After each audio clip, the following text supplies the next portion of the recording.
Baru 2 hari di Korea dikeluarkan dari pabrik, disuruh pindah sama Sajang. Loh, kok bisa? Daripada bolo-bolo penasaran, simak video ini sampai habis ya.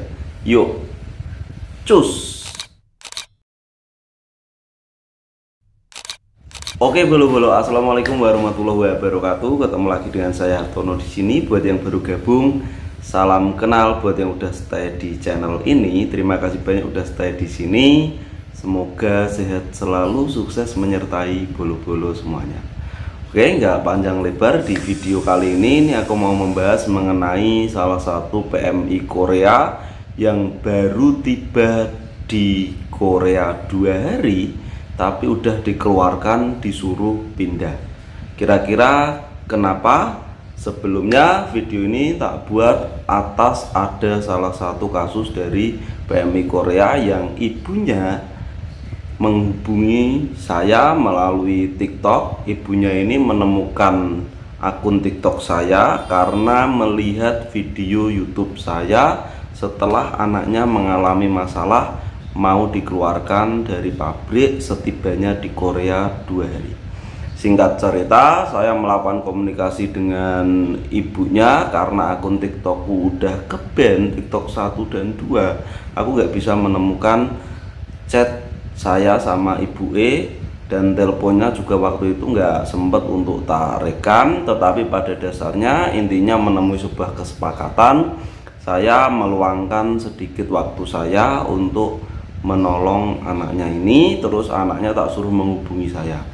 Terus alhasil di sini anaknya menghubungi saya, nanti tak tunjukkan chatnya ya. Di sini dia cerita, "Assalamualaikum Mas, saya Rosid dapat nomor dari ibu saya. Saya kan baru 2 hari di Korea, terus sama Sajangnya disuruh pindah pabrik. Katanya diantar di Nodongbu. Nah itu apakah saya bisa dapat pabrik baru dan masih resmi Mas? Kan belum punya ID Korea, sama saya masih bingung Mas buat naik transportasi umum habis dari Nodongbu."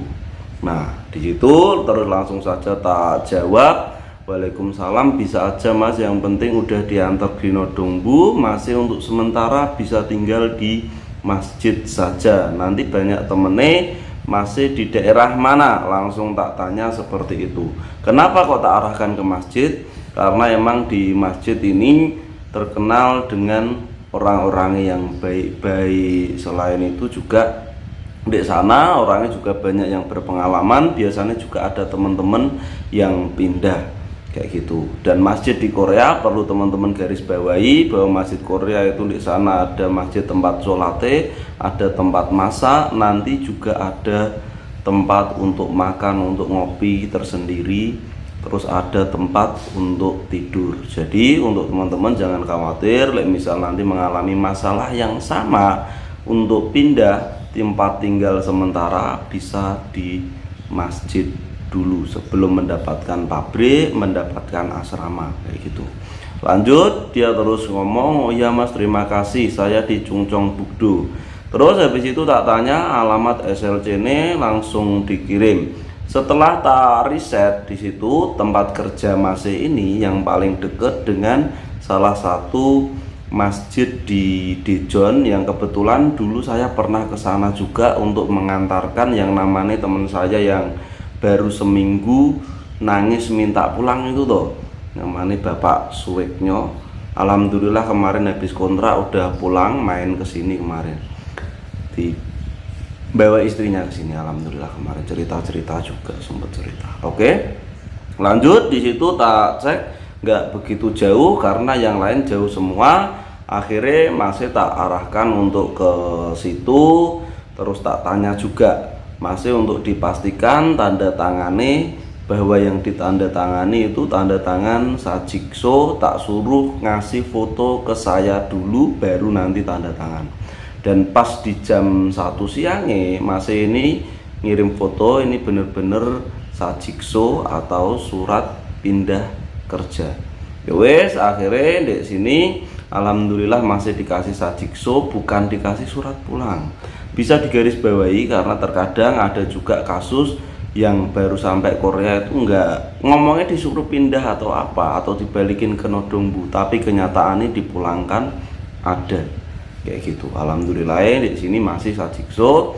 Terus habis itu masih nanya besok Mas ke Nodongbu, habis dari Nodongbu naik apa ya ke masjid. Saya belum tahu cara naik transportasi. Tak omongi gampang Mas, bisa naik taksi. Iya, karena emang kalau naik taksi kita nanti tinggal menunjukkan alamat, terus nanti bakal diantar di tempat yang kita tuju kayak gitu. Terus di sini dia singkat cerita udah ganti hari, dia tak kasih tahu alamat masjidnya di Daejeon itu tadi, terus tak kasih salah satu kontak nomor orang masjid, ada Mas Arif. Mas Arif ini kebetulan orang Godong ya, orang Godong berada di sini.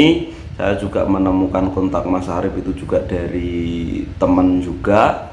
Terus akhirnya agak siangan, Mas ini tak tunjukkan cara untuk naik bisnya. Misal dia mau naik taksi, biayanya tak pikir-pikir yuk iya mahal, dia masih baru, iya kalau misal masih punya uang ya toh. Terus akhirnya di sini dia diantarkan di Nodongbu, dia udah telepon saya, terus tak suruh moto tempatnya yang mana, terus habis itu tak cek di lantai 4. Masnya di sini nggak ditemani sama bosnya, diturunkan di depan Nodongbu yang ada gedungnya ini 4 lantai, terus ditinggal pulang gitu tok. Akhirnya masih tak telepon, tak temani ke atas, tak suruh ngomong il cari gua si pende ono ceng kaya hiu, tak kasih tahu gitu, takutnya nanti dia salah masuk ruangan. Oke lanjut. Terus akhirnya di situ dia tak suruh ke lantai 4, ternyata tadi salah, ternyata dia ke lantai 4 harusnya untuk orang asing pencari kerja. Akhirnya dia masuk ke lantai 4, terus tak ngomongi gimana, ternyata masih ini setelah ngomong orang Koreanya ini nggak paham, entah karena pelafalannya balem ini nggak sesuai atau gimana. Akhirnya masih ini telepon ya toh, telepon saya langsung ngomong sama petugas Nodongbune bahwa temen ini baru 2 hari di Korea, disuruh pindah sama Sajang. Tanyain negara asalnya mana, akhirnya tak jawab Indonesia. Terus habis itu dia nyari satu dokumen gitu bunyinya, terus udah nggak ngomong lagi yo. Terus akhirnya habis itu masih ini ngabari, teleponnya masih aktif. Di sini dia ngasih foto ini, dia dikasih alamat kantor Nodongbu yang tepat yang ada untuk orang asing. Perlu teman-teman ketahui bahwasanya di Korea itu ada Nodongbu yang khusus untuk orang Korea, ada juga Nodongbu yang bisa untuk orang asing. Yang untuk orang asing biasanya di Nodongbu kota besar ini dikasih. Terus habis itu tak suruh ke Nodongbu situ naik taksi, tak suruh nunjukin alamat tersebut. Alhamdulillah dia dapat taksi. Setelah dapat taksi dia ngasih tahu foto, Mas tempatnya ini yo Mas, kok ngene. Habis itu tak kasih tahu, iya munggah lift 7 aku butuh. Tak suruh ke lantai 7. Di situ dia udah ketemu, emang bener ada fotonya ini untuk orang asing E9H2. Habis itu dia masuk, terus tak omongi mau minta nyari kerja Eljari Guagu Sipoyo gitu. Akhirnya dikasih ini di sini Gujik Dengrok Pilogjeng, ini namanya adalah surat yang dibutuhkan untuk pindah nyari tempat kerja kayak gitu. Habis itu terus masih tak suruh ke masjid yang ada di Daejeon. Singkat cerita di situ udah telepon sama Mas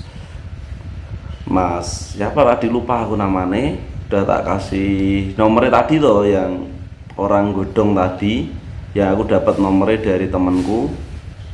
Nah Mas Arif yang di Daejeon ini dia ngasih foto Mas Arif di sini. Dia ngomong alhamdulillah udah di masjid Mas Hartono, terima kasih banyak, semoga sehat selalu, lancar rezekinya. Terus habis itu tak suruh ngabari orang tuane. Untuk sampai saat ini masih ini entah udah dapat kerjaan atau belum, saya juga masih belum dapat kabar, tadi barusan tak cek di sini, tak tanyain, Mas sudah dapat kerjaan baru atau belum, kayak gitu. Oke, mungkin cukup sekian video kali ini. Untuk teman-teman yang mungkin mengalami hal yang serupa, atau mungkin ada saudara yang mengalami hal serupa, mungkin butuh untuk diarahkan, jangan ragu-ragu untuk menghubungi media sosial saya yang ada di sini, atau bisa langsung komen di kolom komentar yang ada di bawah sini. Insya Allah nanti bakal tak bantu secara sukarela, kayak gitu. Sekian, sampai jumpa lagi di video-video berikutnya. Mungkin untuk yang mau nanya-nanya atau mau dibikinkan video apa, silahkan boleh tulis di kolom komentar. Sampai jumpa lagi di video-video berikutnya. Wassalamualaikum warahmatullahi wabarakatuh.